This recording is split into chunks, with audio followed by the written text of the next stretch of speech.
certo jovem, que chamaremos Miguel, estava entre as 800 pessoas trabalhando no ultramoderno edifício Joelma, no centro de São Paulo, naquela sexta-feira, 1º de fevereiro de 1974, quando, às 8h40, um defeito na instalação provocou um dos maiores incêndios já registrados em qualquer parte do mundo. O sinistro, que começou no 12º andar e atingiu o 25º andar em questão de minutos, abalou o país, deixando um saldo de cerca de 200 mortos.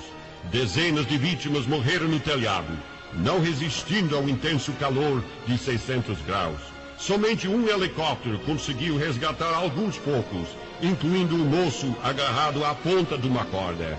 Milhares de espectadores nas ruas presenciaram o drama, sem nada puderem fazer, enquanto os bombeiros com galhardia tentavam salvar o maior número possível, impedidos de fazer mais porque suas escadas só atingiam o 14º andar.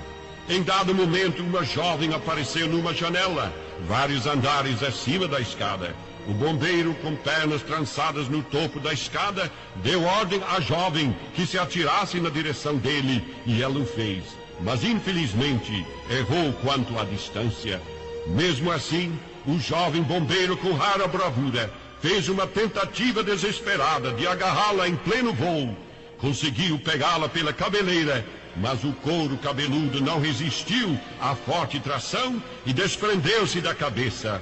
O bombeiro ficou com a cabeleira na mão, enquanto o corpo da inditosa jovem estatelou-se na calçada.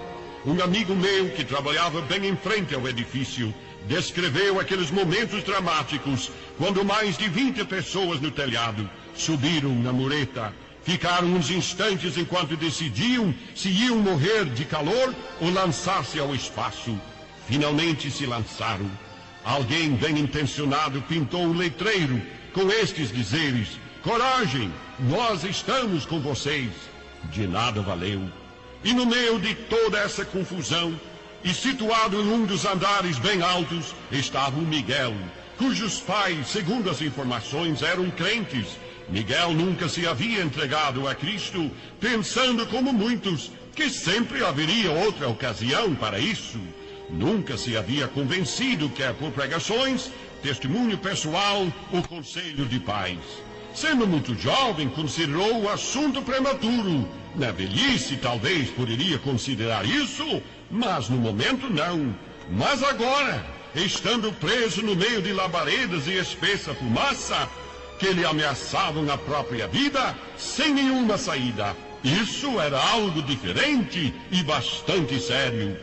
Veio a pergunta: se morrer, onde passarei a eternidade? Então, naquela aflição do momento difícil, ele fez o que deveria ter feito muito antes.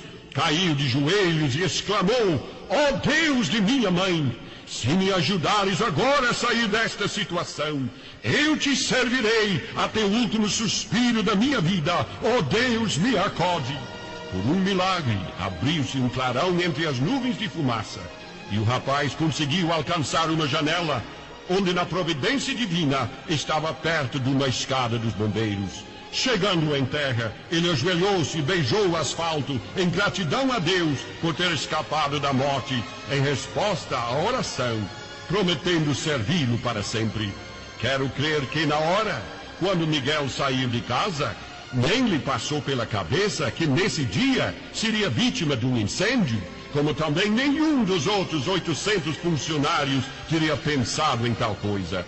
Pelo contrário, nesses momentos estariam se despedindo de familiares, escolhendo uma roupa, terno, vestido, uma gravata, ou pensando em algum negócio a realizar naquele dia. Estavam ocupados com as coisas triviais da vida. Ninguém pensou que em tão poucas horas os corpos de muitos deles seriam reduzidos a uma bola informe de carne carbonizada, impossível de identificar. Foi um dia dos mais tristes na história do Brasil. Mas é assim, ninguém sabe o que um dia trará. Entretanto, a maioria dessas vítimas teria conhecido o Evangelho, teria ouvido pregações em nossas igrejas e nas praças, ou pelos programas radiofônicos. Muitos possuíam a Bíblia e conheciam algumas de suas verdades, Mas, infelizmente, estas mesmas pessoas, quando se trata de aceitar a Jesus Cristo como seu Salvador, arranjam muitas desculpas. Isso em razão de estarem entretidas com as coisas materiais. É esta atitude que encontramos no livro de Eclesiastes, no qual o homem sábio, Salomão, relata o pensamento comum dos homens, isto é, que há um tempo para cada coisa. Salomão disse: tudo tem o seu tempo determinado, e há tempo para todo propósito debaixo do céu.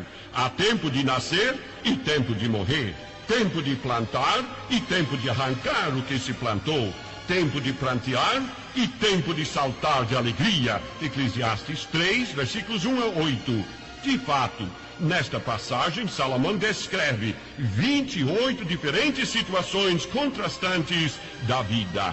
Com isso, temos que concordar. Há tempos e ocasiões na vida de cada pessoa quando se faz determinadas coisas. Quanto à vida material, está tudo muito certo.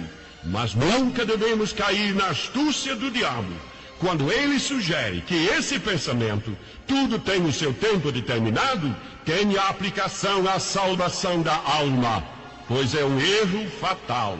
O povo pensa que nas questões eternas também há um tempo determinado para isto e para aquilo, e que de qualquer maneira tudo vai dar certo. A mocidade é tão propensa a concluir que essa decisão, a mais importante em toda uma existência, pode ser deixada para a velhice. Outras pessoas exigem um sinal especial, uma visão talvez, indicando que devem aceitar a Cristo. Quão tolas tais cogitações! A palavra de Deus claramente nos adverte que no assunto da salvação da alma, na aceitação de Cristo, só existe um tempo para fazer isto, e é agora. Assim diz a Bíblia em 2 Coríntios 6, versículo 2. Porque ele diz, notem bem que Deus diz: eu te ouvi no tempo da oportunidade e te socorri no dia da salvação. Eis agora o tempo sobremodo oportuno, eis agora o dia da salvação. Esta expressão equivale ao mesmo conselho que Salomão deu à juventude quando disse: lembra-te do teu Criador nos dias da tua mocidade. Eclesiastes capítulo 12, versículo 1. Eu diria a cada pessoa, seja qual for a idade, que se prepare para aquele momento que virá a todos nós, o momento de nos apresentar perante o Criador que é Deus. Se a morte vier por um incêndio, por um acidente na estrada, por um infarto, ou após longa enfermidade na velhice, isso não importa. O que importa é estar preparado, ter Cristo no coração, ter certeza que os pecados lhe foram perdoados e que a paz de Deus esteja no coração. Assim podemos viver a nossa vida na presença de Deus todo dia e ter plena e absoluta certeza que passaremos a eternidade no céu. Cristo hoje espera que tu, amigo, o aceites por teu Salvador. Faça isso agora. Oremos.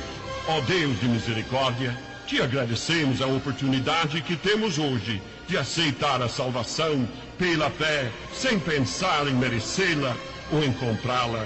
É-nos oferecida gratuitamente. Que os amigos venham a Cristo hoje mesmo.